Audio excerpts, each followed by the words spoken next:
There is a unique and quiet ache that can settle in the heart, not in solitude, but in a room filled with the very people you are supposed to belong to.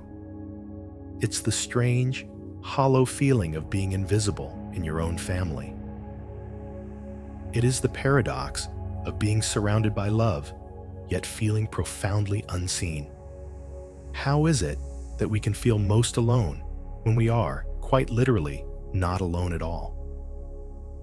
Over the course of our time together tonight, we will explore this tender space, not to dwell in the hurt, but to find a deep and unshakable source of comfort within yourself, a presence that no one can overlook because it belongs entirely to you. Before we begin this journey inward, let's just take a quick moment, a gentle pause to arrive. I'm curious to know which part of this beautiful sleeping world you're listening from right now, and what time it is where you are. Are you tuning in during the deep, velvet quiet of the late night, when the house is still and the world outside has surrendered to dreams? Or perhaps you are listening in those fragile pre-dawn hours when sleep feels just out of reach and the morning light is still a distant promise. If you feel moved to, just leave a simple word or two about your corner of the world. And then, once you've done that, let it go. Settle in.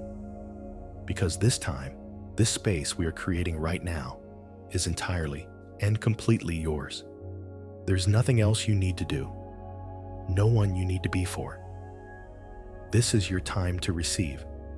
So begin by finding a position that feels like a true comfort to your body. Allow yourself to adjust, to shift, to nudge the pillow just so. Let your arms and legs fall into a place of natural ease. Perhaps you can feel the weight of the blanket, a gentle grounding pressure that signals safety and rest. Take a slow, deep breath in, filling your lungs not with effort, but with a sense of gentle expansion. And as you exhale, imagine you are releasing the day. Not just the tensions in your muscles, but the conversations, the expectations, the moments where you felt you had to hold yourself in a certain way. Let it all drift away with your out-breath. Another breath in, this time drawing in the quiet of this present moment. And a long, slow breath out, letting go of any need to perform, to explain, to be seen or heard by anyone else. Just for now, release the effort. The quiet ache we are here to tend to is a subtle one. It isn't a loud, dramatic pain. It's the feeling that settles in when you share a story and notice the conversation has already moved on before you've even finished. It's the sensation of your opinion being asked for, only to be talked over. It's the heavy silence after you've shared something vulnerable, something that mattered to you, and it's met with a nod, a distracted glance, and a change of subject. It's feeling like a ghost at your own family gathering, present in body, but unseen in spirit. Your experiences, your inner world, your very essence can feel like a language that no one else in the room has learned to speak. And so, you learn to become quiet. You learn to edit your stories down to their shortest version. You learn to swallow your thoughts, telling yourself they aren't that important anyway. You might even start to believe it. You might start to wonder if you truly are invisible, if the things that light you up or weigh you down are just uninteresting. This feeling is not your fault. It is a profound and deeply human experience, born from our innate need to belong, to be known, to be witnessed by our tribe. When that witnessing doesn't happen in the very place we expect it most, a tender part of us can begin to wither, to retreat into the shadows for protection. Tonight, our intention is not to change them. It is not to figure out why they can't see you. The energy we will gather here is not for them at all. it is for you. Our gentle purpose is to turn our gaze inward with immense kindness and begin the sacred work of seeing ourselves. The intention is to find and to honor your own unwavering presence, to build a sanctuary inside of you where your voice is the most important one in the room, where your story is held with reverence, and where your feelings are always valid. This is the foundation of a peace that cannot be shaken by whether or not someone else is paying attention. It is a return to the truth that your existence, your thoughts, your very being are inherently worthy of notice, starting with the notice you give to yourself. Let your body grow a little heavier now. Feel the support of the surface beneath you. It is holding you completely, without question, without judgment. It doesn't ask you to be anything other than what you are. Can you offer yourself that same unconditional support just for tonight? Let your jaw unclench. Let the tiny muscles around your eyes soften. Let your shoulders release their grip and fall away from your ears. We are creating the conditions for rest, but also for remembering. Remembering the you that exists beneath the family dynamics, the you that is whole and complete, whether witnessed by others or not. The ache of invisibility comes from an outward focus, from looking to others to reflect your own value back to you. It's like standing in front of a mirror that is turned around and wondering why you can't see your own reflection. The mirror isn't broken, and neither are you. We are simply going to learn how to turn the mirror back towards ourselves. We are going to find your reflection within. So let the sounds of the room, the sounds from outside, begin to fade into a distant murmur. They are not important right now. The only thing that matters is the gentle rhythm of your own breath, a constant, faithful companion that has been with you through every moment of your life, seen and unseen. It is the anchor to your own presence. With each breath out, let go a little more of the world outside. With each breath in, welcome yourself home. Home to your own body, your own heart, your own quiet and powerful existence. This is where we will begin. In this safe and gentle space, you are already seen. You are already heard. Because the one who is listening now is the part of you that has always known your worth. Let's just rest here for a moment in this simple intention. The intention to see yourself with the clarity and love you have always deserved. Nothing more is needed. Just this. Just rest. As you rest here, anchored in the rhythm of your own breathing, I want to invite you to do something very gentle. There is no pressure, no need to force anything. We are simply going to become a quiet observer, a compassionate witness to your own experience. Let's imagine, for a moment, a movie screen in the soft darkness of your mind. It's not a large, overwhelming cinema screen, but a small, gentle one, like a memory being projected onto a quiet wall. And on this screen, we are going to allow a scene to play. A typical scene, perhaps. A family dinner, a holiday gathering, a simple conversation in the living room. See the room, the familiar chairs, the quality of the light. Hear the low hum of conversation, the clinking of glasses, the sound of laughter. And in this scene, you are there. See yourself. See the way you are sitting, the expression on your face. You are not inside that person right now. You are the one watching the film, safe and separate in the audience. You are the loving witness.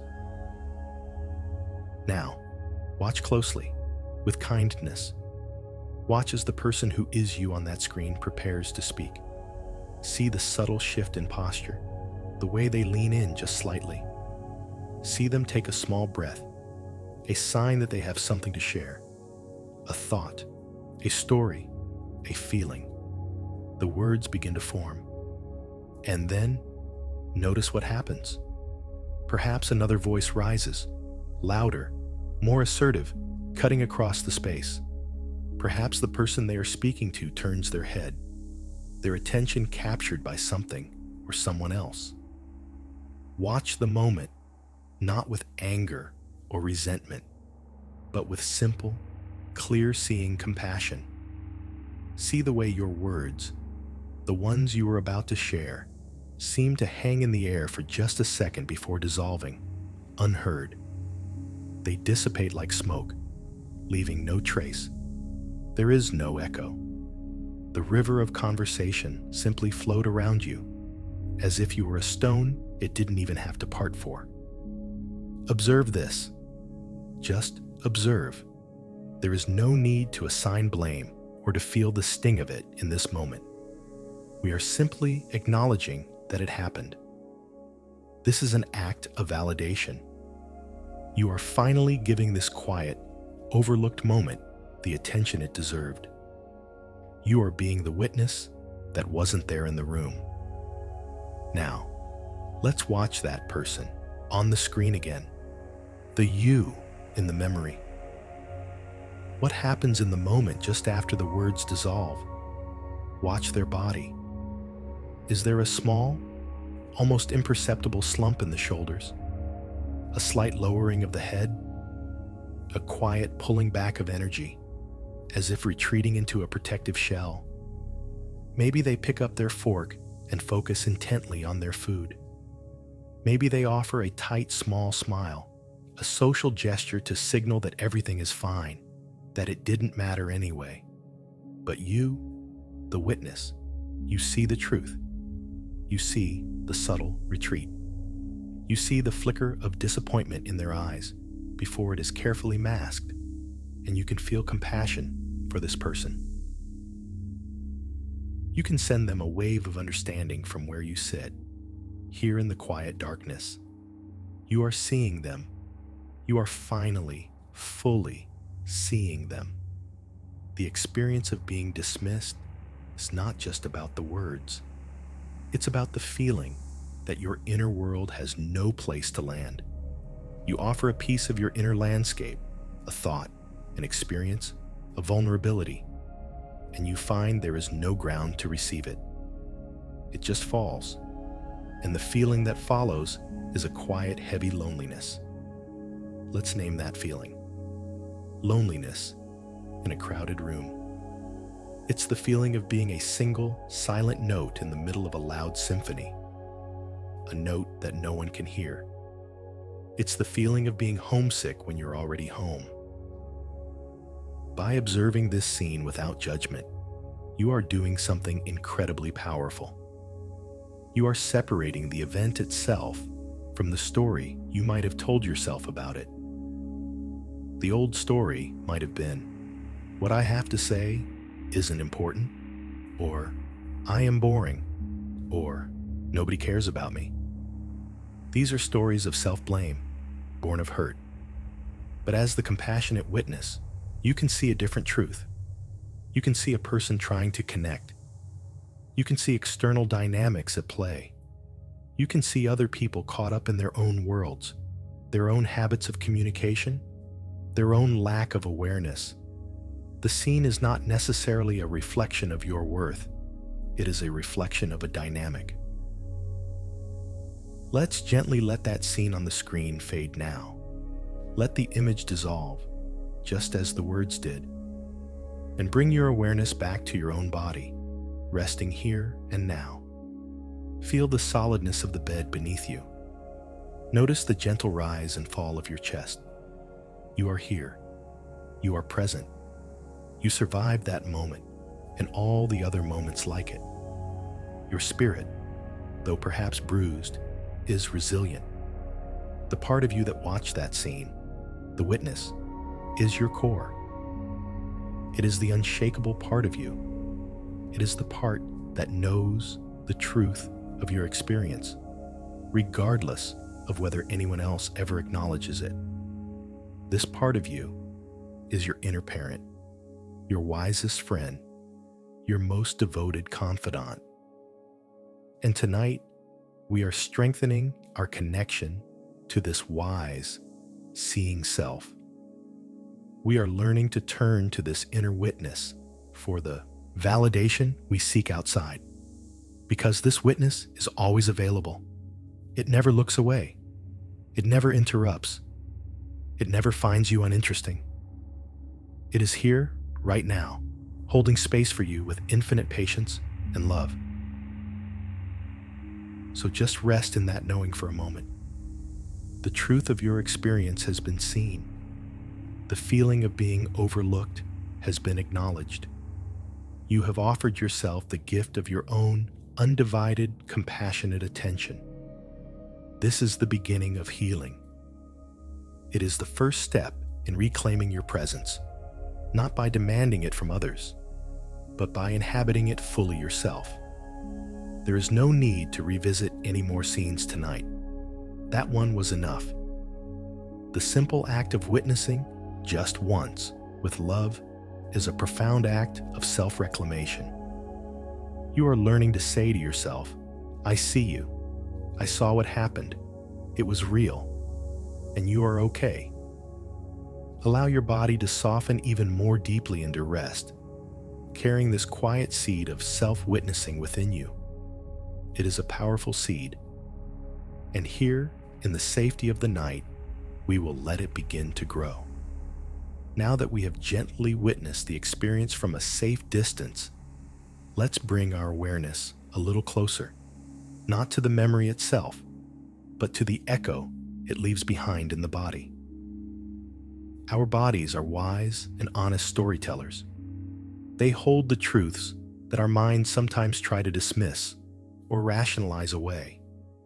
When you feel unheard or misunderstood, there is often a physical sensation that accompanies the emotional pang. Let's explore this with the same gentle curiosity we brought to the movie screen. There is no need to dredge up the feeling intensely. We are simply noticing its subtle imprint, its energetic signature within you. Bring your attention to your chest, to the area around your heart and lungs. When you carry the weight of being misunderstood, does a feeling of heaviness settle here? It can feel like a pressure, a subtle ache, as if something is sitting on your sternum. It's the physical manifestation of unspoken words, of feelings that have nowhere to go. It's the weight of the stories you've swallowed, the opinions you've held back, the excitement you've contained because you sensed there was no space for it. This heaviness is not just a metaphor. It's a real physical sensation. It's the body contracting, protecting the tender heart from the pain of disconnection. It's the tightening of muscles around one of your most vulnerable centers. Just notice if you can sense a trace of that now. A gentle tightness, a subtle density. You don't need to change it or fix it. Simply acknowledge its presence. You can silently say to that part of your body, I feel you. I know you are there. Thank you for trying to protect me.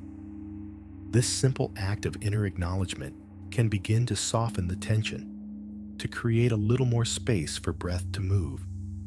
Now, let's allow our awareness to drift down to the stomach and solar plexus area. For many people, this is where the frustration of being overlooked resides. It can feel like a knot, a churning, or a hollow, empty sensation. Think of it as the energy of your own voice, your own life force, being turned back inward when it can't find an outward expression. That energy has to go somewhere.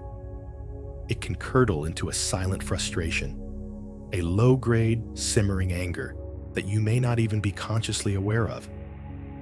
It's the frustration of wanting so deeply to connect, to be a part of the flow, but repeatedly finding yourself on the riverbank, watching it all go by. This knot in the stomach is the feeling of your power being suppressed. Not by anyone else, but by the learned habit of self-silencing. It's the physical consequence of deciding it's not worth it to try. Again, just notice. Place a gentle, loving attention on this area. No judgment, no need to unravel the knot. Just be with it. Breathe into it. Imagine your breath could be a warm, golden light, surrounding that knot with unconditional acceptance. You are not the knot. You are the awareness that is noticing the knot. This distinction is everything. It is the space between you and the feeling that allows for healing to begin. These physical sensations, the weight on your chest, the knot in your stomach, are not signs of weakness. They are signals of a deep and healthy human need, the need for belonging and recognition. Your body is simply communicating a profound truth. I want to be seen. I want to matter to my people. This is a beautiful, universal longing. The sadness that you carry is not a flaw. It is a form of grief. You are grieving the connection you yearn for. You are grieving the moments of understanding that didn't happen. And it's okay to feel that sadness. Tonight, we give it a name. We call it loneliness. But it's a very specific kind of loneliness. It's not the loneliness of an empty house. It's the loneliness of a full house where your spirit feels empty. It's the loneliness that whispers, "Am I the only one who feels this way? Am I the only one who sees things like this?" This feeling can be incredibly isolating, making you believe that you are fundamentally different, separate from the very people you share a history with. But what if we could hold this loneliness in a different way? What if, instead of a sign of your otherness, it was simply a sign of your sensitivity, your depth, your capacity for connection? Perhaps the reason you feel the disconnection so acutely is because you value connection so deeply. The ache is a testament to your own heart's capacity to love and to desire to be loved in return.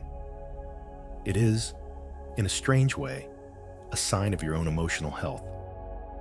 The body doesn't lie. That weight, that knot, that ache, they are all part of a story of moments piled one on top of the other, where your inner world did not find a welcoming home in the outer world. And so, you became its sole keeper. You became the silent archivist of your own experiences. Carrying this weight alone is exhausting. It takes a tremendous amount of energy to constantly monitor, edit, and contain yourself. It's a low-level chronic stress that can leave you feeling drained and depleted, even on a day when nothing particularly bad has happened. The fatigue you feel might not just be from a lack of sleep. It could be the soul-deep weariness of holding up the weight of being misunderstood. So, as you lie here, sinking deeper into comfort, I invite you to give your body permission to rest from this work. Just for tonight, you can set the weight down. Imagine you're placing that heavy feeling from your chest and that knotted feeling from your stomach onto the floor beside your bed. You can pick them up again in the morning if you choose.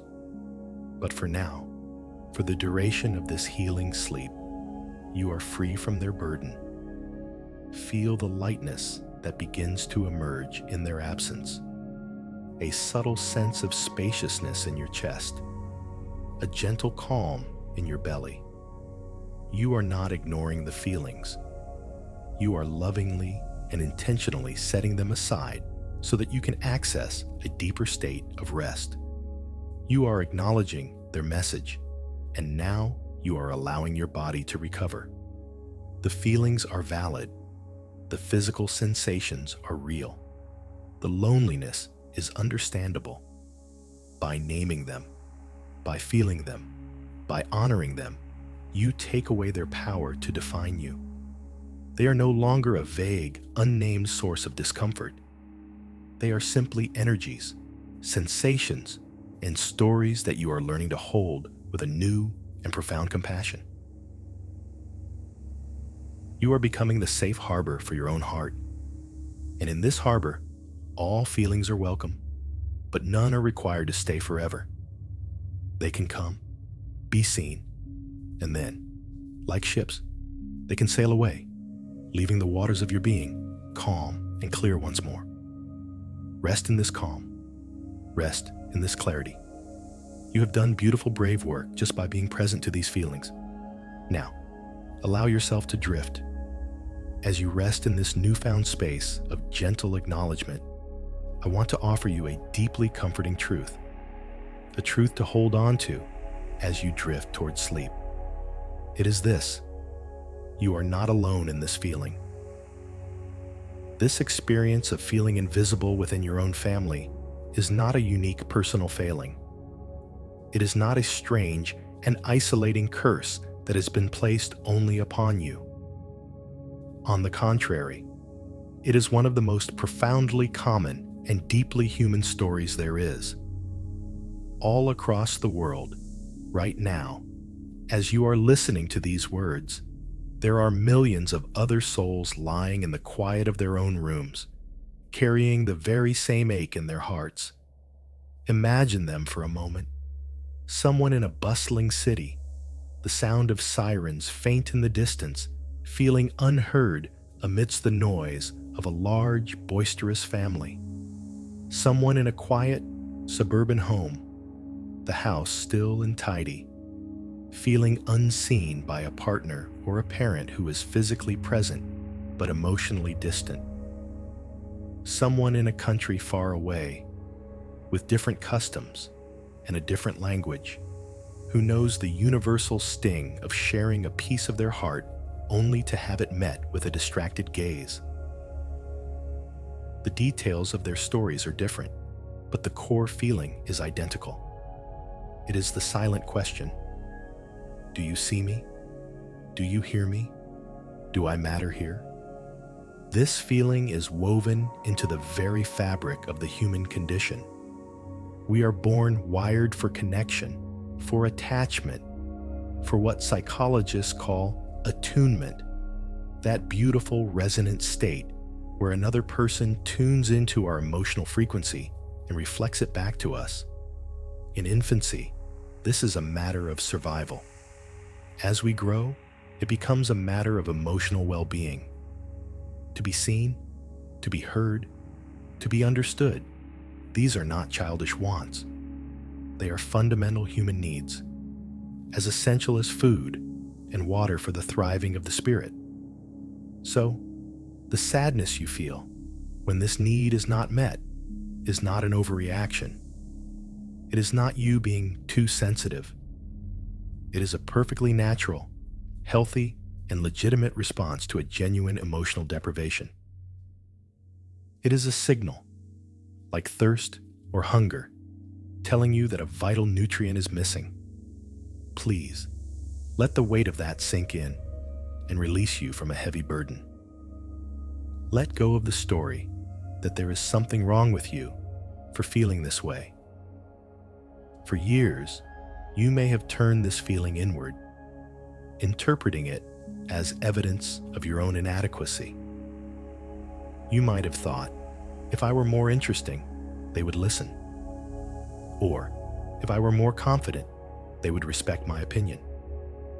Or even, if I were more lovable, they would see me. Tonight, we are going to gently and firmly release that burden of self-blame. It does not belong to you. It was never yours to carry. The dynamic you experience within your family is rarely about you, the individual.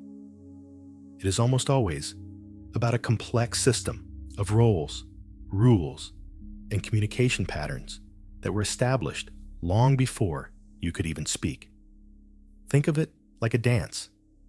Each family has its own unique, often unspoken choreography. There are lead dancers and background dancers. There are those who take up a lot of space, and those who are expected to move quietly along the edges.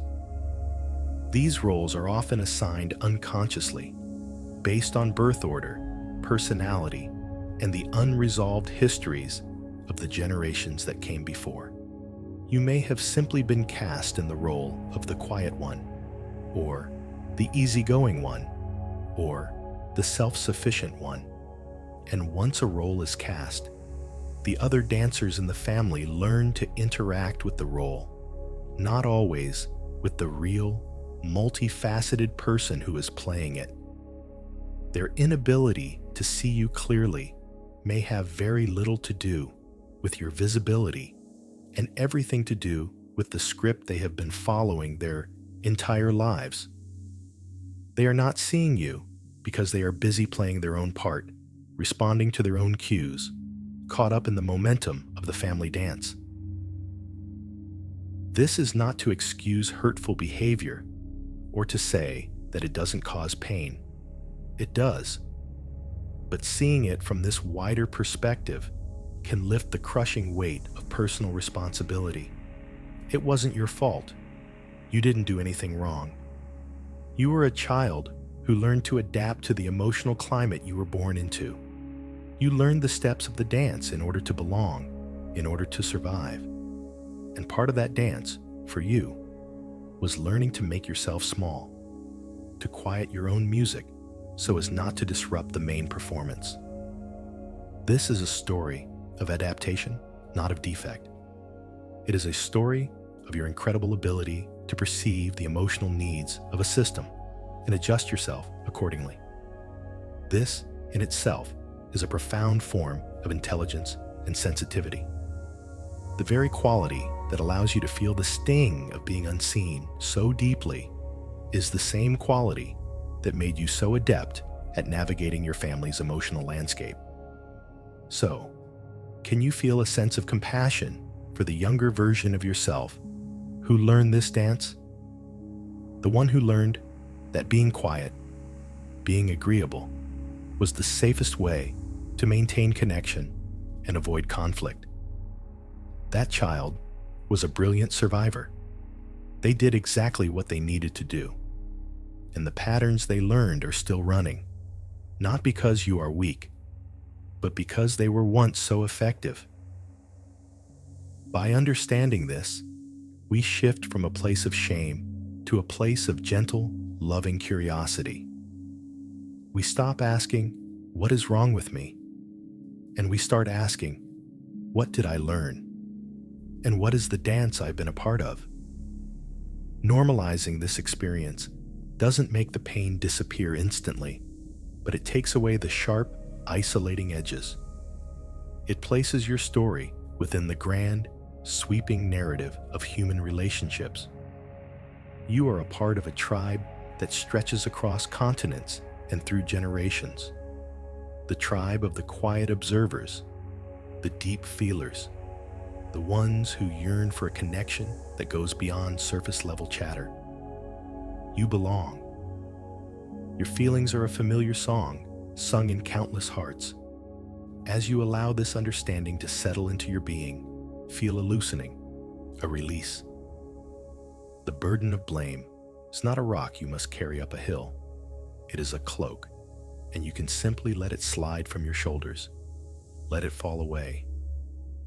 Underneath it is not a flawed person, but a whole and worthy human being who is, and has always been, deserving of being seen. Rest now in the comforting company of this shared human story. You are not alone on this journey. You are walking a path that has been walked by so many before you. And on this path, you are safe, you are understood, and you are free to be exactly as you are. Now let's go deeper into this comforting truth. We have acknowledged the pain. We have understood that it is a shared human experience, and we have released the burden of self-blame. The next step is a quiet but radical act of self-reclamation. It is the deep and unwavering affirmation that your story still matters. Your thoughts, your feelings, your unique perspective on the world, all of it is valid, whether it is ever acknowledged, understood, or celebrated by anyone else. Think about this for a moment. Your inner world is a vast and intricate landscape. It contains mountains of experiences, rivers of emotion, forests of memories, and skies filled with dreams and ideas. This landscape is real. It exists. The fact that someone else may refuse to visit it, or may stand at its border and declare it uninteresting, does not make it any less real. It does not cause the mountains to crumble or the rivers to run dry. The landscape is yours, and its existence is not dependent on external validation. Another person's inability to hear you does not erase the truth of your voice. Let that sink in. It does not erase the truth of your voice. Imagine you are speaking a beautiful, nuanced language. If you speak this language to someone who only understands a different tongue, they will not understand you. They might look at you with a blank expression. They might grow impatient and walk away. Does their lack of understanding mean that your language is meaningless? Does it mean your words are gibberish? No. It simply means they do not have the capacity to comprehend it. The meaning, the beauty, and the truth of your language remain intact, inherent within the words themselves. So it is with your inner world. Your family members may be fluent in the language of logistics, or sports, or practical matters. They may not have learned the language of emotional nuance, of quiet observation, of introspective thought, the language that you speak so fluently. Their inability to hear you is not a judgment on your message. It is a statement about their own linguistic limitations. When you try to share something from your heart and it is met with silence or a quick change of subject, what is actually happening? You are offering them a glimpse into your world, and they, for their own reasons, are unable to receive it. Perhaps they are afraid of the depth of emotion. Perhaps they are too caught up in their own internal noise to listen. Perhaps they were never taught how to hold space for another person's vulnerability. Their response, or lack thereof, is a reflection of their own capacity, not your worth. It is a mirror showing their own inner state, not a verdict on yours. For so long, you may have held their reaction as the ultimate truth.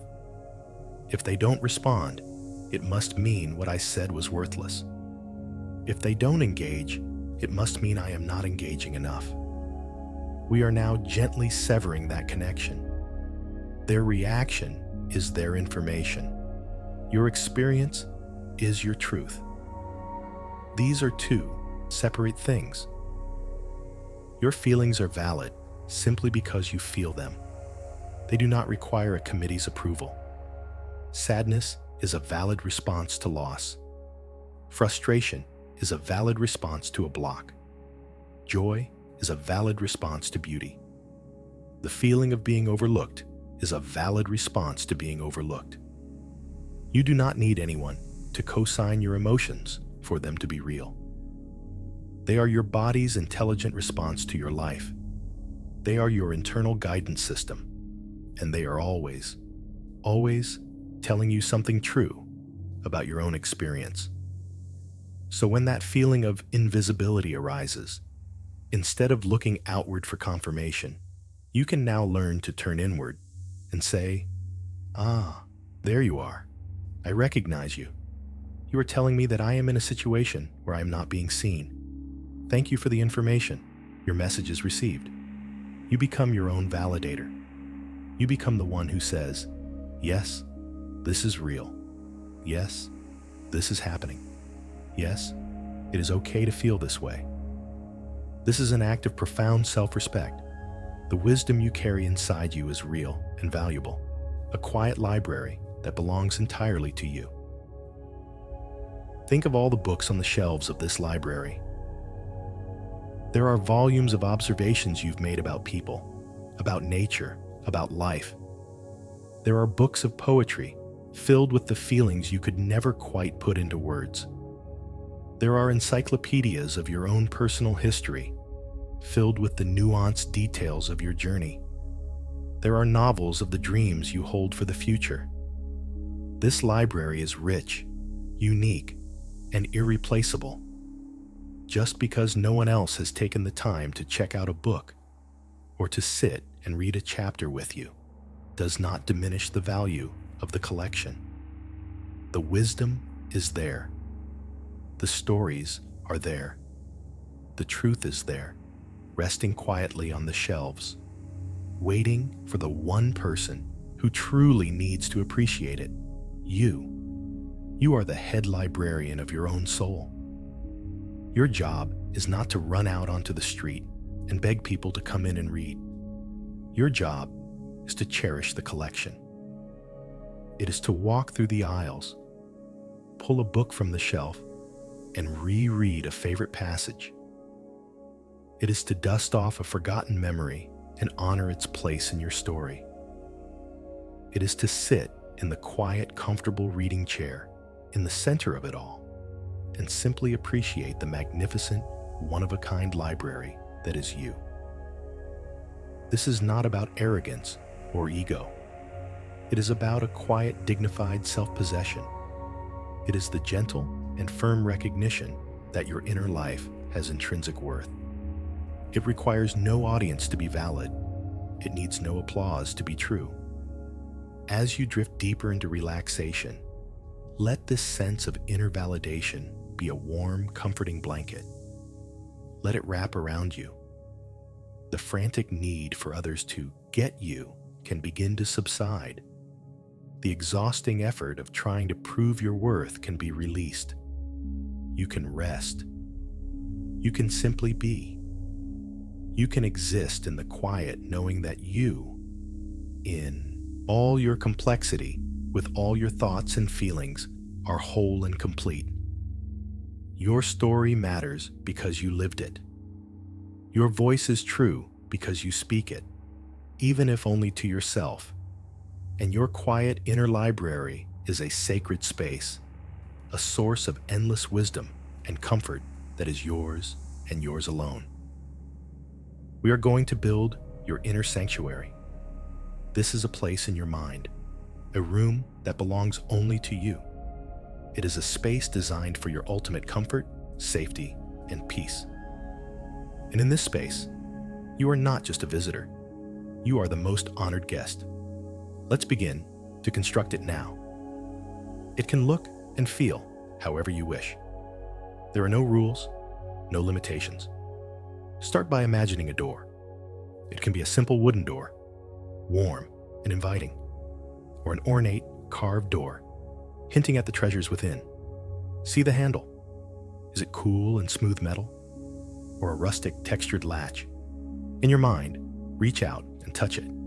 Feel its solidness. This door leads to your sanctuary, and only you have the key. When you are ready, turn the handle and let the door swing open. Step inside. What is the first thing you notice? Is it the quality of the light? Perhaps it's filled with a soft, warm, golden light, like the sun just after dawn, streaming through large windows. Or maybe it's a cozier space, lit by the gentle, flickering glow of a fireplace or soft lamps. Feel the quality of this light on your skin. It is a light of pure acceptance. It reveals only your beauty and your strength. It casts no judgmental shadows. Now, notice the air in this room. Take a gentle breath in through your nose and imagine the scent. Does it smell of old books and wood smoke? Of fresh linen and lavender? Perhaps it carries the scent of the ocean or a forest after it has rained. This is the scent of peace. It is the aroma of your own soul at rest. With every breath, you draw this peaceful essence deeper into your being, clearing away any lingering tension or anxiety. Look around the room. What do you see? This is a space furnished entirely with what brings you comfort. Perhaps there is a large, impossibly comfortable armchair, upholstered in velvet or soft leather, piled high with cushions and blankets. Imagine sinking into that chair, the way it perfectly supports your body, holding you in a gentle embrace. Maybe there's a window seat overlooking a landscape that brings you peace. A calm sea, a silent, snow-covered forest, or a lush, green garden where it is always a perfect summer afternoon.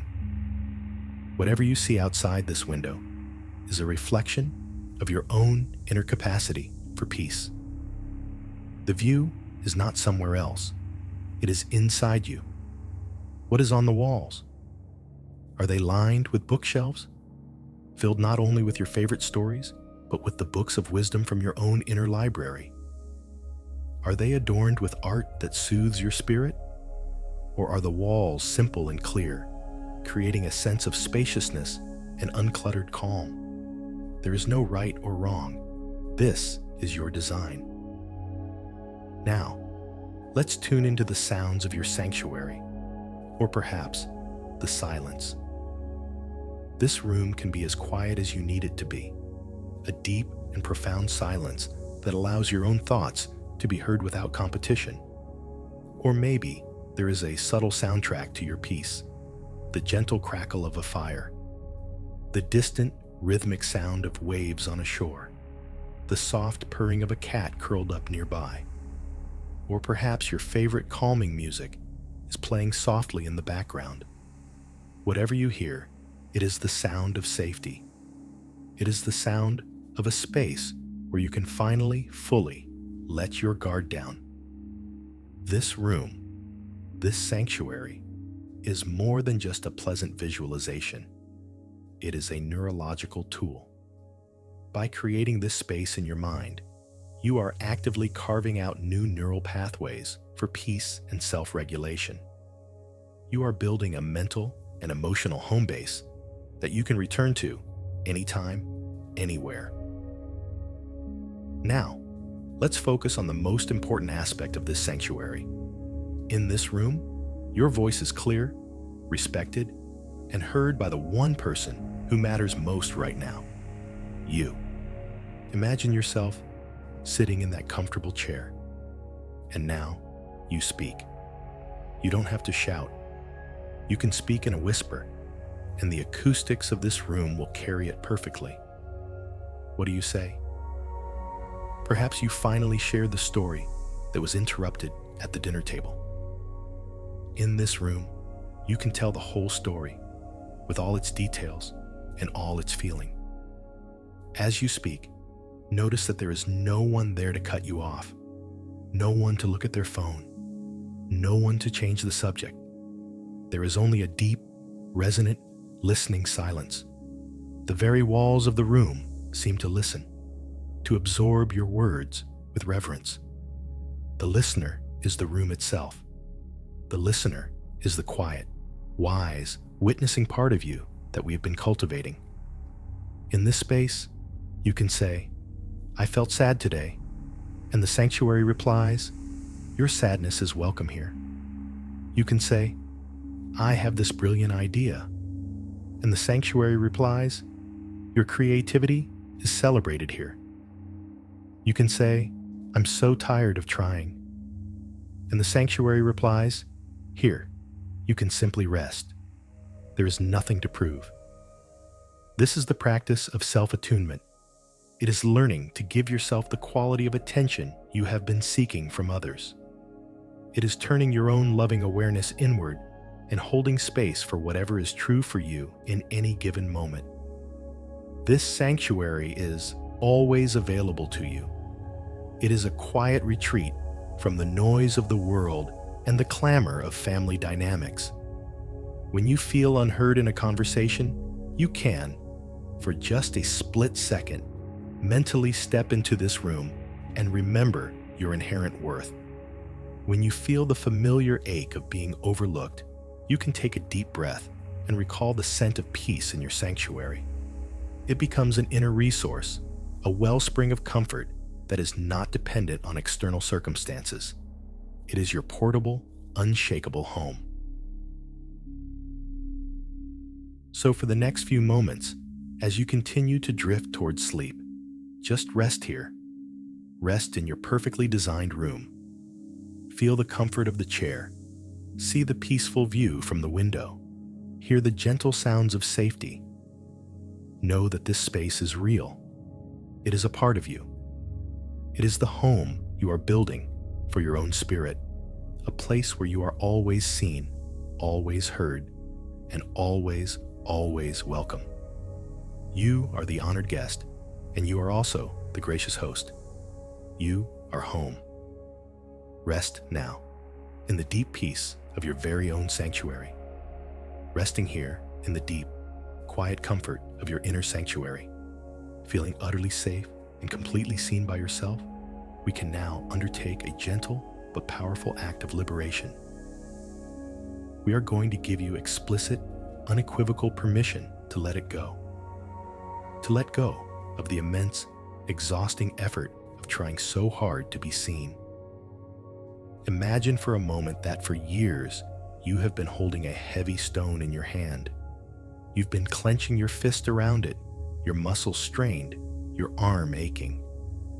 The stone represents the struggle to be heard, the struggle to be understood, the struggle for your rightful place at the table. You've held it so tightly for so long that you may have forgotten you are even holding it. The tension has become normal. The ache has become a part of you. The effort is constant.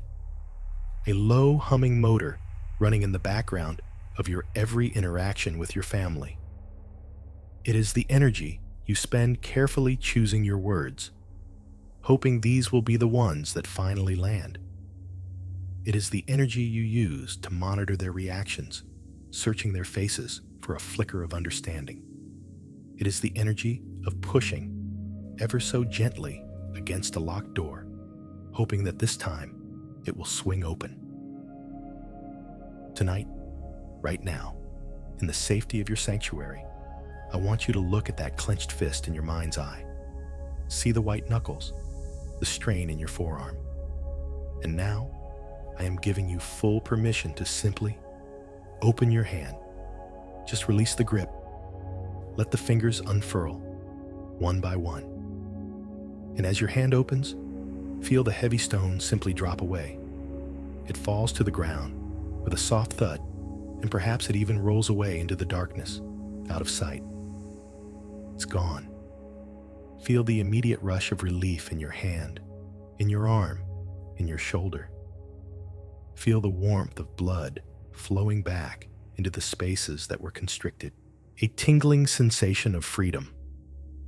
This is what it feels like to stop trying so hard. It's not an act of giving up in defeat. It is an act of sovereign choice. It is a declaration of energetic independence. You are no longer willing to expend your precious life force on a task that is not yours to accomplish. Because here is a fundamental truth. You cannot make someone see you. You cannot force another person to listen. You cannot will them into understanding you. Their capacity to see, to hear, to understand belongs to them. It is governed by their own history, their own fears, their own level of awareness. You could be the most eloquent, brilliant, and compelling person in the world. And if their inner door is closed, your words will still find no entry. The struggle is not just ineffective, it is depleting. It drains your reserves, leaving you tired and frustrated, with little energy left for your own life, your own joy, your own creative pursuits. Think of all the energy that will be freed up when you stop pushing on that door. It's like unplugging a massive, inefficient appliance that has been draining the power from your entire house. Suddenly, the lights get brighter everywhere else. Let's use another image. Think of the tension you hold in your shoulders and neck. It's the physical posture of bracing, of anticipating, of holding yourself ready. It's the posture of trying. As you breathe out now, a long, slow, sighing exhale, imagine you are consciously releasing that tightness.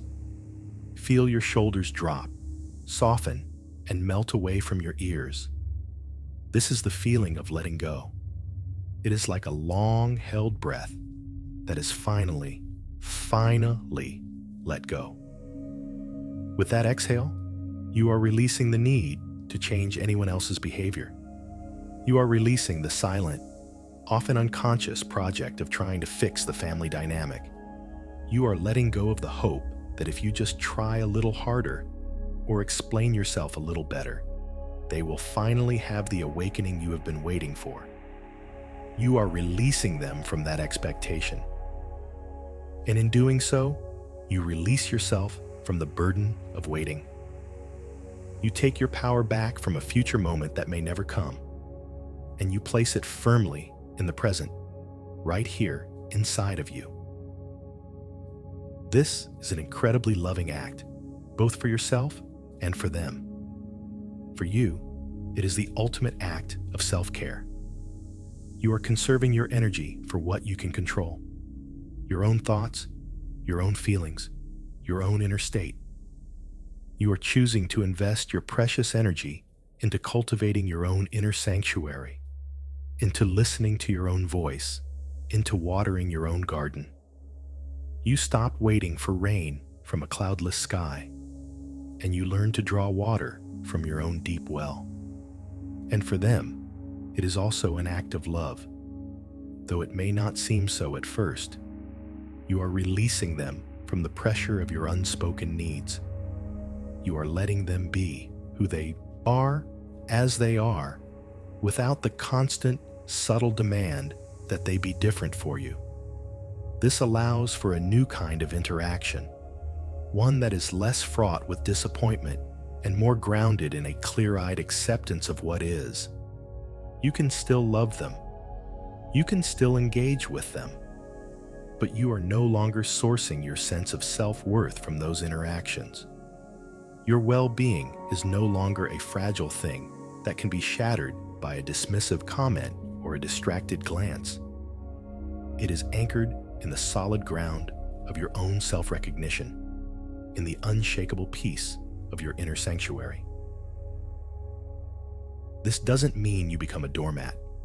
On the contrary, letting go of the struggle to be seen can free you to speak your truth more simply and cleanly when you choose to.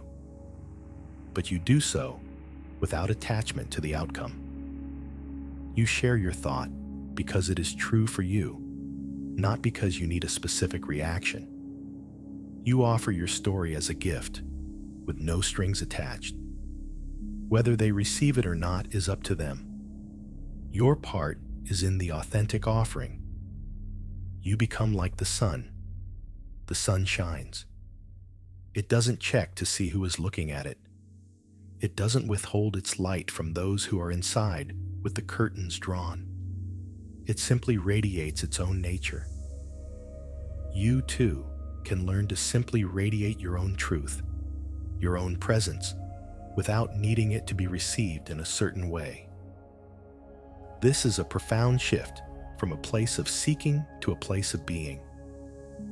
So let yourself feel this release now, spreading through your entire body. Permission to let go. Permission to stop striving. Permission to open your hand and let the heavy stone fall. Permission to exhale the long-held breath.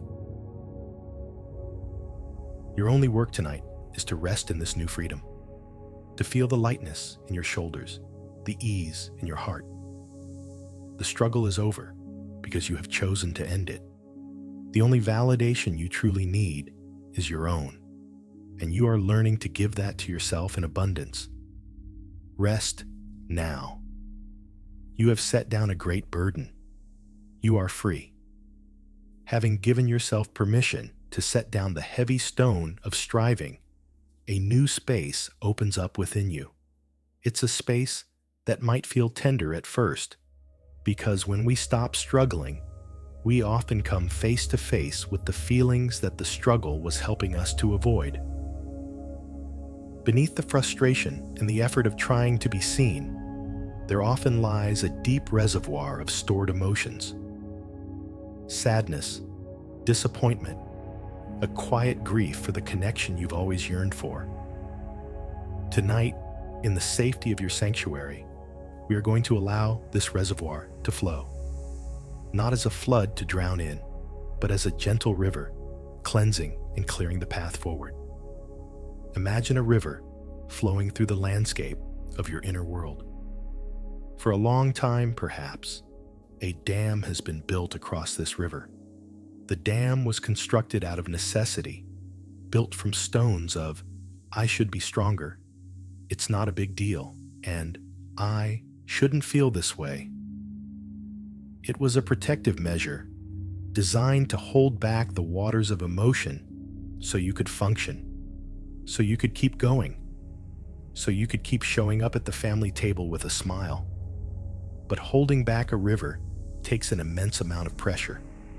The dam requires constant maintenance, constant energy to reinforce its walls against the natural, persistent flow of the water. The weariness you feel is often the exhaustion of maintaining this dam. Tonight, we are not going to dynamite the dam in a dramatic explosion. We are going to do something much gentler. We are simply going to open a small sluice gate at the bottom, just a crack. We are going to allow the river of held emotions to begin to move again at a pace that feels safe and manageable. As you rest here, imagine this gentle movement beginning within you. It's not a torrent. It's a slow, steady, cleansing current. This river carries with it all the old, unprocessed feelings. See them as leaves, fallen into the water over many seasons. Each leaf represents a moment of disappointment, a time your heart felt a pang of loneliness, a conversation where you felt invisible, an instance of being misunderstood. For years, these leaves have been accumulating, caught behind the dam, making the water murky and stagnant. Now, with the gate gently opened, watch as the current begins to pick them up, one by one, and carry them downstream. You are not the leaves. You are not the sadness or the disappointment. You are the riverbank, solid and steady, watching the water flow by. You are the compassionate observer, witnessing the release of what has been held for so long. You do not have to jump into the river and be swept away by it. You can simply sit on the warm, sunlit bank and watch the process of cleansing unfold. Feel the gentle current moving through your body. It might feel like a subtle tingling, a warmth, or even a sense of emotional release that brings a tear to your eye. If tears come, let them. Tears are not a sign of weakness. They are a sign of release. They are the river flowing. They are your body's beautiful, natural way of letting go of old pain. Each tear is a liquid prayer, cleansing your spirit. Let the river flow through your chest, carrying away the old heaviness that was stored there. Let it move through your stomach, loosening the knot of frustration and carrying away its threads. Let it flow all the way down through your legs and out the soles of your feet, returning this old energy to the earth, which knows how to compost it into something new. As you witness this flow, you can hold this affirmation gently in your heart. I can feel my feelings without letting them define me. They are visitors, not residents. This is a crucial distinction. For so long, you may have identified with the sadness. You may have thought, I am a sad person. Or you identified with the frustration, thinking, I am an angry person. But these feelings are not the totality of who you are. They are simply energies passing through your awareness. They are like weather patterns moving across the vast sky of your consciousness. You are the sky, not the storm cloud. The sky remains changeless, open, and clear, even as clouds, rain, and storms pass through it. The storm is a temporary event. The sky is the permanent reality. By allowing the river to flow, you are trusting in your own vastness. You are trusting that you are big enough to hold the experience of these emotions without being consumed by them. You are building your capacity to be with your own inner world with courage and grace. This process is not about wallowing or dwelling on the past. It is the opposite. It is about allowing the past to finally become the past by letting its emotional charge move through you and out of you.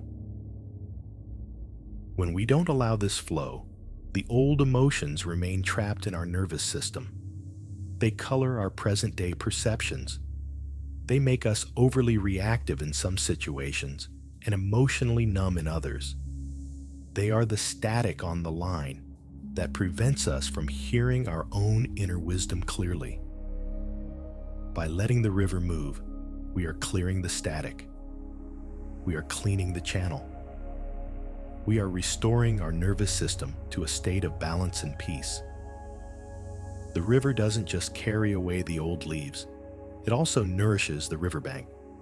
As the old pain is washed away, the soil of your being becomes more fertile. New things can begin to grow here. New self-compassion, new resilience, new peace. You are not just emptying out, you are making space. You are making space for more joy, more presence, more of your true self to emerge. So continue to rest, continue to breathe, and trust in this gentle, natural process of release. The river knows where to go. It has an innate wisdom. Your only task is to stay on the bank, to keep the little gate open, and to watch with loving kindness as your own being cleanses itself, heals itself, and returns to its natural state of flowing clarity. There is no rush. This process may continue as you sleep, your dreams helping to carry away the old leaves on the current of your subconscious. Trust that your body and soul know exactly how to heal. You are simply creating the safe and loving conditions for that healing to unfold. Rest now on the peaceful banks of your own flowing river. You are safe, you are whole, and you are healing. As the river continues its gentle, cleansing flow, carrying away the old, held emotions, the landscape of your inner world begins to look a little different. The air feels clearer. The light seems brighter. With this newfound clarity, we can now make a gentle but profound shift in focus. It is a small movement, like turning a kaleidoscope just a fraction of an inch, but it changes the entire picture. For so long, the focus, the pain, the narrative has been centered around a single painful thought. They don't see me. This thought places all the power outside of you. It makes your sense of wholeness dependent on their actions, their awareness, their validation. It positions you as a passive recipient or non-recipient of their attention. Your well-being becomes a boat tossed on the waves of their moods and conversational whims. Tonight, we are going to gently lift the anchor of our attention from their shore and bring it home to our own. We are going to practice a new thought, a new focal point that is infinitely more empowering and peaceful. The shift is from "they don't see me" to a quiet, firm, and loving "I see myself." Feel the difference in your body as you even consider this shift. "They don't see me" feels heavy, like a plea. It has the energy of a child, looking up, waiting. It can create a feeling of constriction in the chest, a sense of lack. Now gently say to yourself, on an in-breath, "I see myself."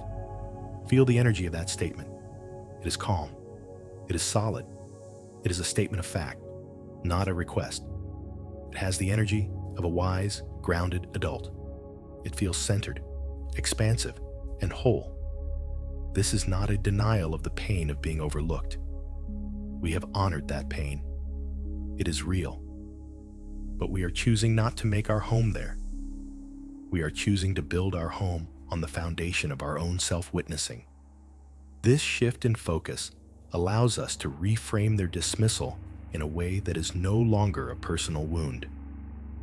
We can begin to see their behavior not as a judgment of our worth, but as a simple reflection of their own patterns, their own history, their own limitations.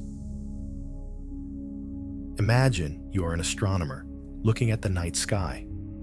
You have a powerful, high-resolution telescope. Through it, you can see the intricate rings of Saturn, the distant swirl of galaxies, the beautiful complexity of the cosmos. Now, imagine someone comes and stands next to you, but they are looking at the same sky with just their naked eye. They say, "I don't see what you're talking about. It's just a few pinpricks of light. It's not that interesting." Would you feel crushed? Would you question the existence of Saturn's rings? Would you believe that the cosmos is uninteresting? No. You would understand that their perception is limited by the tool they are using. You would feel compassion, perhaps, that they cannot see the magnificence that you can.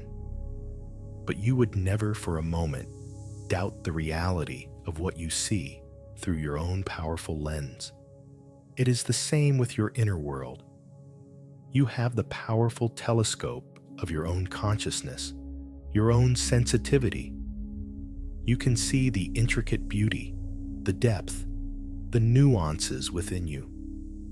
When a family member looks at you with the naked eye of their limited awareness and dismisses what you're trying to share, they are simply describing their own perceptual limitations. They are saying, "From where I stand, with the tools I have, I cannot see what you see." Their comment is about their instrument, not about the sky you are showing them. When we truly grasp this, it changes everything. Their dismissal is no longer a dagger that pierces your heart. It becomes neutral information. It is data about their current capacity, that's all. It is not a verdict on your reality. It is a report on theirs. With this new frame, we can hold a quiet affirmation in our hearts. My worth is not determined by the attention I receive from others. Let that phrase wash over you like a gentle, healing wave. My worth is not determined by the attention I receive from others. Your worth is inherent. It is the very fact of your existence. It is the light of consciousness that animates you. It is the unique tapestry of your experiences, thoughts, and feelings. It is not something that can be given or taken away by another person's glance or comment. It is intrinsic. It is absolute. It simply is. This shift in focus is an ongoing practice. It is the practice of gently, repeatedly bringing your attention back home. When you are in a conversation and you feel that old familiar pang of being overlooked, you can consciously make the shift. In your mind, you can say, this is the old feeling. This is the moment where I used to feel invisible. But now, I choose to see myself. I see myself trying to connect. I see the value in what I was trying to share. I am here with myself. You become your own ally in the moment. You become the loving parent who scoops up the child part of you that feels hurt and says, "I've got you. We're okay." You stop abandoning yourself in search of their attention. This is the path to unshakable self-esteem. True self-worth is not built on the shifting sands of external praise or validation. It is built on the bedrock of your own consistent, loving self-attention. It is the daily practice of turning your own gaze inward with kindness and curiosity. It is about becoming more interested in your own experience than you are in their reaction to it. This doesn't mean you become cold or disconnected from them. In fact, it can allow for a more authentic connection.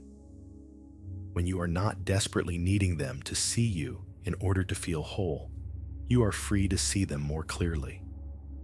You can see their own struggles, their own limitations, with more compassion. You are not so caught up in the drama of your own unmet needs, so you have more space to simply be with them as they are. You can love them, not for the validation they give you, but for who they are, limitations and all. As you drift deeper and deeper into a state of rest, let this new focus be your anchor. I see myself. Let it be the gentle mantra that guides you into sleep. With every breath, you are drawing your energy, your power, your focus back from the outside world and into the sacred center of your own being. You are calling all the scattered pieces of yourself home. You are gathering yourself into a state of wholeness and peace that is generated from within. And in this state, you are truly free. Rest now in the power of your own loving gaze. You are the seer and the seen, and that is more than enough. As you continue to anchor yourself in this profound practice of self-seeing, something remarkable begins to happen. You start to recognize your own presence as something solid and real, something tangible that exists entirely independent of external validation. It is not a fleeting feeling or a hopeful idea. It becomes a felt sense in your body, an unshakable knowing in the very core of your being. Let's explore this with a gentle analogy. Imagine yourself as a deep-rooted tree standing in an open field. For years, you may have believed you were a delicate flower, your sense of self dependent on the weather of other people's attention. If the sun of their approval shone on you, you bloomed. If the cold wind of their dismissal blew, you wilted. Your entire existence was a reaction to the external climate. But now, you are beginning to realize the truth of your nature. You are not a fragile flower. You are a tree. Feel this in your body right now. Imagine your feet, your legs, sending roots deep down into the rich, dark earth. These are not tentative, shallow roots. They are thick, strong, and ancient, plunging down, down, down, anchoring you to the very center of the earth. Feel the stability, the solidity, the unwavering groundedness that comes from this deep connection. This is your connection to your own being, to your own history, to the truth of your own experience. Nothing can sever this connection. Now, feel your spine as the strong, upright trunk of this tree. It is flexible, yet powerful. It holds you tall, not with rigid effort, but with a natural, dignified grace. Your branches are your arms, your thoughts, your way of reaching out to the world. They can sway gently in the breeze. They can offer shade and shelter, but their movement doesn't threaten the integrity of your core. You are grounded in the earth. The trunk is solid. Now, think about the conversations, the family dynamics, as the weather that moves through the field. Sometimes the wind blows. This is the wind of conversation, the chatter, the noise. It might blow past you, rustling your leaves. Sometimes a gust of dismissal or misunderstanding might feel strong, even harsh. It might whip your branches around. In the past, as a flower, this wind would have threatened to snap your stem. But as a tree, you feel the wind. You acknowledge its presence.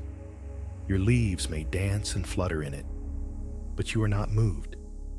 The wind blows past you, but it doesn't blow you over. Your roots hold you firm. Your trunk remains steady. The core of you is undisturbed. Sometimes the weather is calm and sunny. This is a moment of connection, of being heard. It feels pleasant, warm, and nourishing. You can soak it in, enjoy it, let it feed your leaves, but you don't become dependent on it. You know that the weather will change, as it always does. Your stability doesn't come from the sunshine. It comes from your roots. This is the essence of an unshakable presence. It is the knowing that your core self is not subject to the ever-changing weather of external opinion.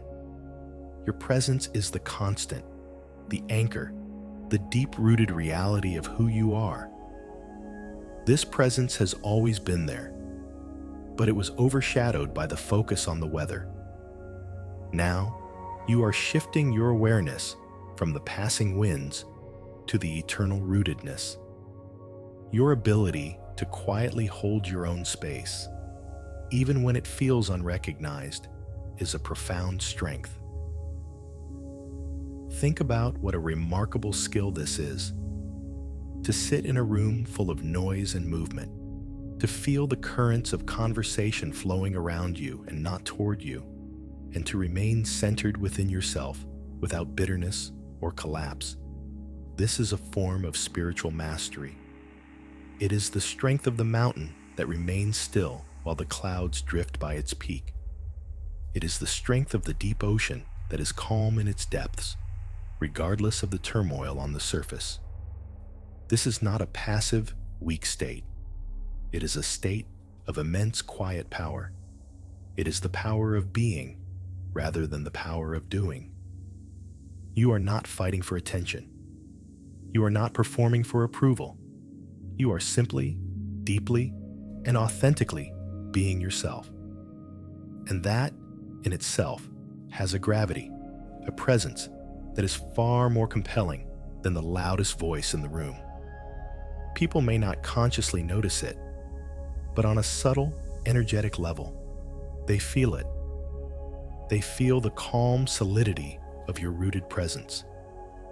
It can even, over time, have a calming effect on the entire system. The tree doesn't shout at the wind to stop blowing. It just stands, rooted and tall, and its very presence changes the landscape. So, as you rest here, allow this felt sense of being a deep-rooted tree to permeate every cell of your body. Feel the strength in your legs, the stability in your core, the quiet dignity of your posture, even as you lie in bed. Know that this is your truth. This is your inherent nature. You have the capacity to be this grounded, this present, this unshakable in any situation. The winds of family dynamics will continue to blow. The weather of their moods will continue to change. That is not within your control. But your rootedness is. Your connection to the deep, silent, powerful earth of your own being is always available to you. All you have to do is bring your attention there. Shift your focus from the rustling leaves to the deep, silent roots. This is your home. This is your power. This is your peace. Let my words now be like a gentle breeze, a reminder of the strength you already possess. Your presence is real. It is solid, and it does not require a witness to be valid. You are the tree, and the earth that holds you, and the sky that watches over you. You are the whole, complete ecosystem of your own being. Rest in this magnificent, self-contained strength. You are not invisible. You are the quiet, steady, life-giving presence that holds the center. Rest now, deeply, peacefully, rooted in your own unshakable truth. Resting in this deep sense of your own rooted presence, Let's now turn our attention to the beautiful, quiet world that exists within this strength. We are going to gently reclaim your inner voice. This is not the voice that struggles to be heard in a noisy room. This is a different voice altogether. It is the steady, clear, and wise voice of your own inner knowing, the thoughts and insights that are just for you.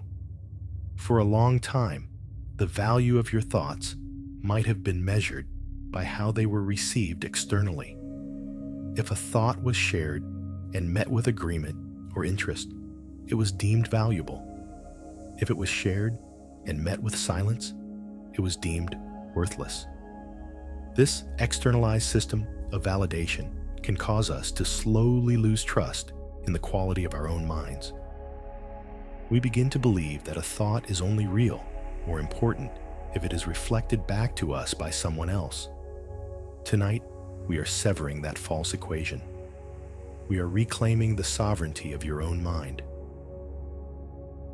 Think of your inner world as a private, beautiful garden. In this garden, thoughts grow like plants. Some are fleeting wildflowers of passing curiosity. Others are sturdy shrubs of deeply held beliefs. And some are magnificent, ancient trees of profound wisdom. Your inner voice is the gentle gardener that tends to this space. It knows which thoughts need watering with more attention, which ones need pruning of self-doubt, and which ones are weeds of old conditioning that can be gently pulled and discarded.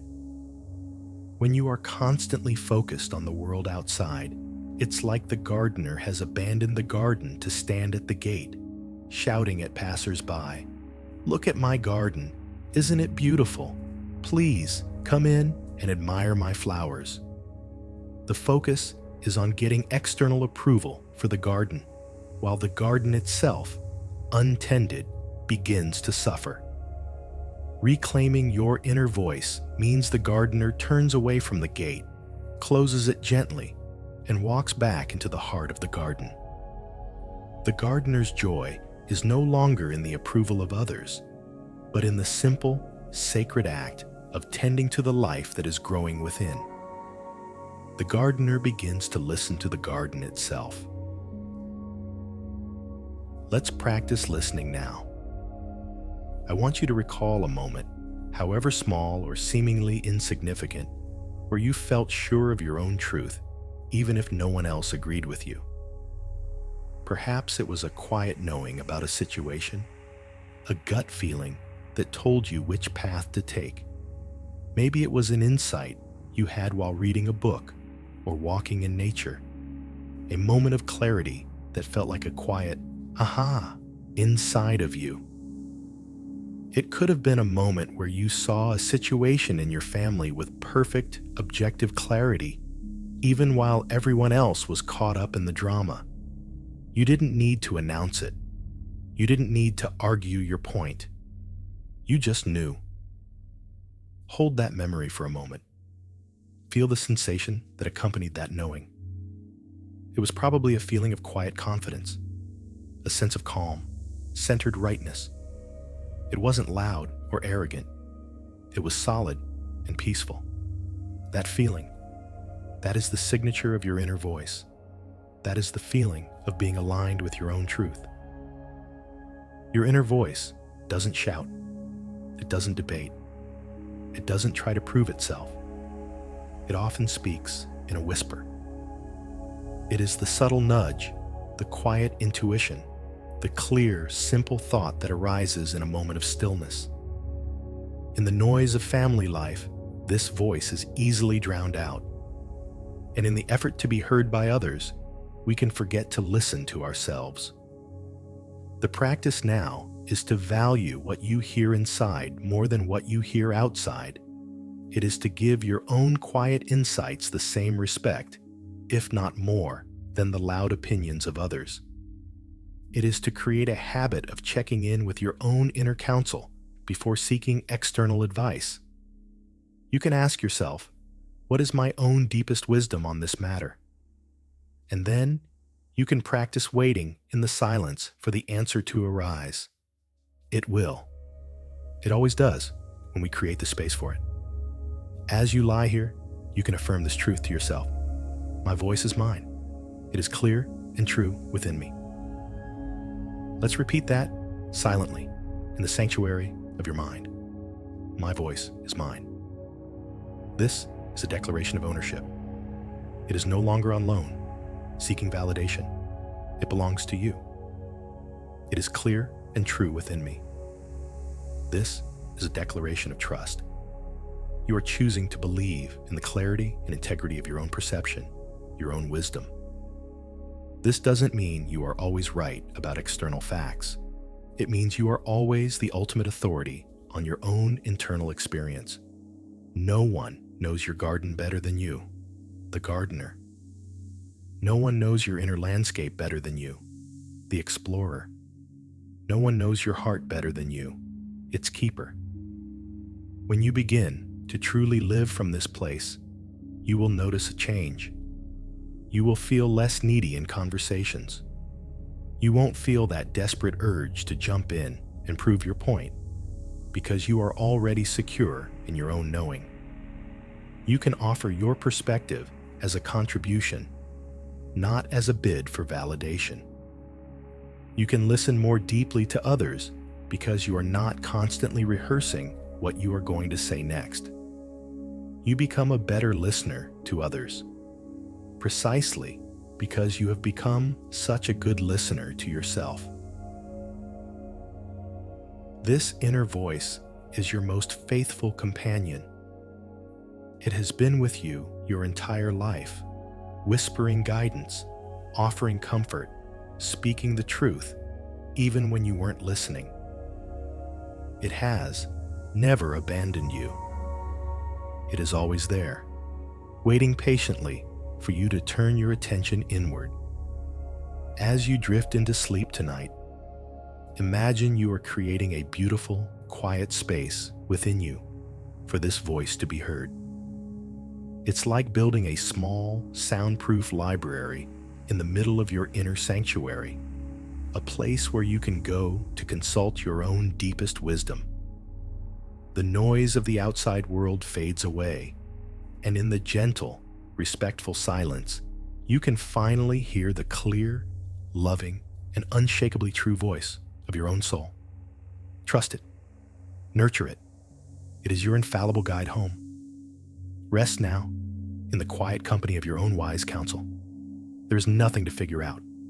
The answers are already within you, waiting in the stillness. Just listen. As you rest in the quiet company of your own inner voice, feeling the steady presence of your own truth, let's integrate this knowing into a single, powerful image. An image you can carry with you, not just into sleep, but into your waking life as a constant comforting reminder of your inherent worth. Bring your awareness to the center of your chest, to the space of your heart. In this space, I want you to visualize a light. It is not a harsh, glaring spotlight, nor is it a flickering, uncertain candle flame. It is a warm, steady, self-luminous glow. Imagine it as a small, soft sun, radiating warmth and light from the very core of your being. What color is this light? Let the color emerge naturally. It might be a warm, golden honey color. It might be a soft, peaceful emerald green, or a gentle, loving rose pink. It could even be a clear, brilliant diamond light. Whatever color appears is the perfect color for your essence. There is no need to strive for it. Simply allow it to be. This light represents your essence, your spirit, your unique life force. It is the irreducible, untouchable part of you. It is the source of the wisdom in your inner library, the home of your true voice, the anchor for your rooted presence. It is the core of who you are, beyond any role you play, any word you speak, or any relationship you have. It is the pure, undiluted truth of you. Now, Here is the most important understanding about this light. It cannot be dimmed or extinguished by being overlooked. Let this truth sink deep into your bones. Imagine again a family gathering. You are there, and your inner light is glowing steadily in your chest. The conversation swirls around you, and a moment occurs when you feel unseen. In the past, you might have felt your energy drop, as if someone had turned down a dimmer switch inside you. But now, understand what is really happening. Their lack of attention is like a passing cloud. The cloud may momentarily block an external observer's view of your light, but it does not and cannot affect the light itself. The sun is not diminished when a cloud passes in front of it. It continues to shine with the exact same intensity, the same warmth, the same power. The cloud is a temporary, external phenomenon. The sun is a constant internal reality. Your inner light is your own personal sun. It is a constant source of self-recognition and self-love. It doesn't need anyone else's light to shine. It is not a moon, which only reflects light from another source. It generates its own warmth, its own brilliance from within. This is why the shift from seeking external validation to practicing internal recognition is so vital. When you seek validation from others, you are living like a moon, dependent on them to shine their light of attention on you. When they turn away, you are plunged into darkness. But when you learn to recognize your own light, you become the sun. Your radiance is self-generated. You are your own source. And while it is pleasant when others bask in your warmth, your existence no longer depends on it. You shine for the simple, joyful sake of shining. Your quiet presence has a warmth and power all its own. Think about the nature of this light. It is not aggressive. It does not need to push or strive. A light doesn't try to be bright. It simply is bright. Your presence doesn't have to fight for space. It simply occupies its own space with a quiet, radiant dignity. This light is also a source of nourishment for you. When you feel drained or depleted by a social interaction, you can learn to turn your attention inward to this steady glow. Imagine breathing into it, letting its warmth expand with every inhale. Let its gentle light fill your entire chest, then radiate down into your belly, your arms, your legs, all the way to your fingertips and toes. You can recharge your own batteries from this infinite inner source. You don't have to plug into anyone else. This changes the dynamic from one of neediness to one of wholeness. You can go to family gatherings not as a hungry ghost seeking emotional scraps, but as a quiet, gentle lighthouse, radiating your own steady, peaceful energy. You are there to share your light, not to beg for theirs. This is a state of profound generosity, born of inner fullness.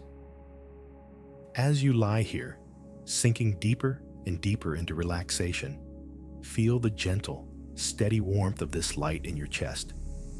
It is the physical sensation of self-love. It is the feeling of coming home to your own heart. It is the deep, cellular knowing that you are enough, exactly as you are. This light is your story. It holds every experience you've ever had, every lesson you've ever learned, every tear you've ever cried, and every joy you've ever felt. It is all woven together into the beautiful, unique luminescence that is you. No one can take this light from you. No one can diminish it. It is your sacred, inviolable essence. The greatest act of love you can perform is to simply acknowledge it, to honor it, to feel it, and to trust in its steady, unwavering presence. Let this warm glow be the last sensation you are aware of as you drift into sleep. Let it be the gentle beacon that guides you through your dreams, a constant, silent reminder of the truth of who you are. You are not the passing clouds of other people's opinions. You are not the fleeting weather of their moods. You are the light, the steady, warm, and eternal light. Rest in your own beautiful radiance. Shine on. As you rest in the steady, warm glow of your own inner light, feeling its constant and unconditional radiance in the center of your chest, let's now allow this profound feeling of self-worth and inner visibility to expand. Let it move beyond a single point of light and become a state of being that permeates your entire body, every cell, every fiber, every breath. This is the process of integration, of weaving this new peace, this new truth, into the very fabric of who you are. Imagine that the gentle warmth from the light in your chest begins to liquefy, turning into a beautiful, warm, liquid gold of pure self-acceptance. Feel this golden essence beginning to flow outward from your heart, moving in slow, peaceful currents through your entire being. Feel it flowing up into your shoulders, melting away the last remnants of the tension of trying, the burden of bracing yourself. The golden light flows down your arms, past your elbows, into your wrists, and fills your hands. Feel your hands become warm and peaceful, releasing the need to clench and hold on so tightly. These are hands that are now free to simply rest, to create, to receive. Now, feel this warm, golden river of peace flowing upwards from your heart into your throat. This is the area that has held so many unspoken words, the place that can feel tight and constricted when you feel unheard. Let this liquid light soothe and soften this entire area. It gently dissolves the old ache of being silenced, creating a sense of openness and ease. It is a silent message to your throat. You are free. You can speak your truth when you choose, and you can be silent when you choose. Your worth is not in the sound you make, but in the truth you hold. This golden essence continues to flow up into your jaw, relaxing the muscles that have been clenched in frustration or resolve. It flows into your cheeks, your temples, and softens the tiny muscles around your eyes. It smooths your brow, releasing the furrows of worry and concern. It bathes your entire brain in a gentle, peaceful light, quieting the anxious, striving thoughts and replacing them with a calm, spacious silence. This is the physical feeling of a mind at peace with itself. And now, feel the golden light flowing downward from your heart into your solar plexus and your belly. It fills the space that once held the knot of frustration and the ache of loneliness. The warmth of this liquid light gently dissolves any remaining tightness, any residual churning. It fills your core with a sense of profound safety and centeredness. This is the feeling of being truly at home in your own body, of being your own safe harbor in any storm. The flow continues downward into your hips and pelvis, releasing the deep-seated tension that can be stored here. It moves down your legs, those strong roots that connect you to the earth. Feel the golden light flowing through your thighs, your knees, your calves, and all the way down to the soles of your feet. Your feet become warm, heavy, and deeply connected to the earth's energy, grounding this new state of being into your physical reality. Your entire body is now filled, saturated with this golden light of self-acceptance and inner visibility. You are not just thinking a new thought, you are embodying a new truth. The truth that you are whole and complete, exactly as you are in this moment. There is nothing missing, There is nothing to fix. You are not a project to be completed or a problem to be solved. You are a being to be witnessed, and you have become your own most loving witness. Feel this truth in the very weight of your body, in the rhythm of your breath. Let's deepen this integration with the breath. As you breathe in, imagine you are breathing in pure self-acceptance. Breathe it into every cell, letting it be the very oxygen that nourishes you. And as you breathe out, imagine you are breathing out the old residual need for external validation. Let it leave your body as a gray, harmless smoke, dissolving into the vastness of the universe. Breathe in self-love.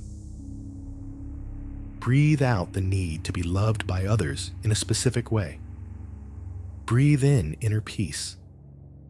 Breathe out the struggle for external recognition. Breathe in wholeness. Breathe out the old story of being incomplete. With each breath cycle, you are reinforcing this new way of being. You are repatterning your nervous system, teaching it that safety, worth, and peace are generated from within. This is not a one-time fix, but a gentle, continuous practice of return. Every breath is an opportunity to come home to yourself.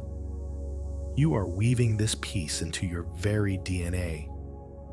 You are becoming a person who is anchored in their own worth, whose center of gravity is located firmly within their own heart. From this place, you can move through the world with a new kind of grace. The actions and reactions of others, especially your family, will still happen. But they will land differently. They will no longer have the power to knock you off your center, because your center is no longer located in their approval. It is located here, in this golden, peaceful light that fills your entire being. You are becoming your own source of comfort, your own source of peace, your own steady and unwavering home. Allow my voice to begin to fade now as you focus entirely on this feeling. The feeling of being completely filled with your own gentle, loving presence. There are no more words needed.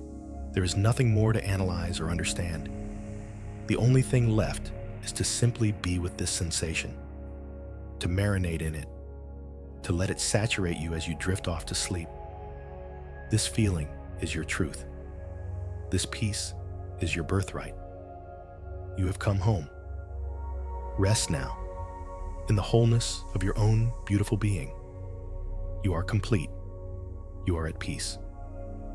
As you drift now, floating in this ocean of golden peace, every part of your being saturated with the quiet, unshakable truth of your own wholeness, there is nothing left to do. The journey inward has brought you to this place of deep comfort, a place that has been waiting for you all along. Let your awareness become soft and diffuse, like moonlight spreading over a calm lake. You are drifting now with the deep cellular knowing that you are your own most gentle witness. This is the ultimate comfort. It is the end of the lonely search. The witness you were looking for in the eyes of others, you have found within your own heart. The listener you were longing for in the ears of your family, you have discovered in the silent, spacious attention of your own soul. You have become the loving parent to the part of you that felt like a lost child. You have learned to see yourself, to hear yourself, and to hold yourself with a tenderness that is boundless. And the most beautiful truth is that this witness is never distracted. It never gets tired. It never has its own agenda. Its only purpose, its only joy, is to behold you with unconditional love, to see you in your strength and in your vulnerability, in your light and in your shadow, and to whisper, always, you belong. You are welcome here. You are enough. Now is the time to release everything else. Release the day that has passed. The conversations, the moments of connection, the moments of disconnection. Let them all go. They are like boats that have sailed by on the river of time. You can let them disappear over the horizon. There is nothing to hold on to, nothing to analyze further. The lessons have been integrated. The peace has been woven into your being. You can release it all now, into the quiet of the night. Release the people in your life, just for now. Release your family from the heavy burden of your expectations. In this moment, they are free to be who they are, and you are free to be who you are. The intricate dance of relationship can be paused. The roles can be set aside. Here, in this pre-sleep sanctuary, you are not a daughter or a son, a sister or a brother, a mother or a father. You are simply a being of light, resting, restoring, returning to your source. Release the future. Release the need to figure out how you will be in the next family gathering, what you will say, how you will act. There is no need to plan or strategize. The being you are cultivating tonight, this rooted, self-seeing, peaceful presence, will know what to do. Your transformed presence will be the guide. Trust it. Trust that by tending to your own inner state, you are doing the most powerful thing you can to change the outer dynamics. You don't have to figure it out. You just have to be. So let go of all the questions, all the worries, all the what-ifs. Place them in a small, sturdy box and set it outside the door of your sanctuary. You can tend to it tomorrow if you need to. But tonight is not for figuring out. Tonight is for deep, profound, and healing rest. Feel the simple, profound comfort in this final knowing. You see you. You hear you. And that right now is more than enough. It is everything. It is the foundation upon which a new world can be built. A world where your peace is not a fragile commodity, dependent on the whims of others, but a deep, artesian wellspring, bubbling up endlessly from the center of your own being. This self-witnessing is the most intimate relationship you will ever have. It is the companionship that never leaves you. It is the love that is never withdrawn. As you sink into the mattress, feel it as the embrace of your own loving presence. As you feel the blanket covering you, feel it as the warmth of your own self-compassion. The entire experience of this moment is a reflection of the safety and comfort you have cultivated within. There is nowhere else to go, nothing else to seek. Everything you have ever been looking for is right here. It has always been right here. The world can be noisy. People can be distracted. Love can be imperfect. But here, in the quiet sanctuary of your own heart, there is a space that is always still, always accepting, always whole. Let yourself merge with this space now. Let the boundaries between you and this feeling of peace begin to dissolve. You are not just feeling peace. You are peace. You are not just feeling whole. You are wholeness. You are not just feeling seen. You are the seeing itself, drifting now, floating, letting go of every thought, every sensation, every sound. My voice is just a distant murmur on the shore of your awareness. The only thing that is real is the deep, silent, comforting truth of your own presence. You are held. You are safe. You are seen by the one who matters most. And that is enough. Rest now. Deeply. Completely. You have come home. My voice now becomes a distant murmur, a gentle wave receding from the shore of your consciousness, leaving behind only the profound quiet of your own being. Let your body become heavy, soft, and deeply relaxed. Feel the last remnants of active thought dissolving, like sugar melting into warm water. leaving only sweetness and peace. There is nothing more to do. There is nothing left to figure out. The work is done. All that remains is to simply allow. To allow the gentle tide of sleep to come and carry you away to a place of perfect restoration. Sleep is coming for you now, like a kind and trusted friend, ready to wrap you in a blanket of quiet and darkness. You don't have to go looking for it. You don't have to strive for it. You simply have to allow it to find you. And it will. It always does. Isn't it a curious thing, this human heart? How it can stand in a room filled with its own history, its own blood, and feel like a stranger in a foreign land. And yet, isn't it a miracle? That same heart, how it holds within it the map, the key, and the doorway to a home that can never be taken away. We spend so much of our lives looking at the faces of others, trying to piece together our own reflection from the fragments they offer us. What if the real journey was never about getting them to see us correctly? What if it was always about learning to see, with our own eyes, the magnificent, complex, and beautiful truth of who we are?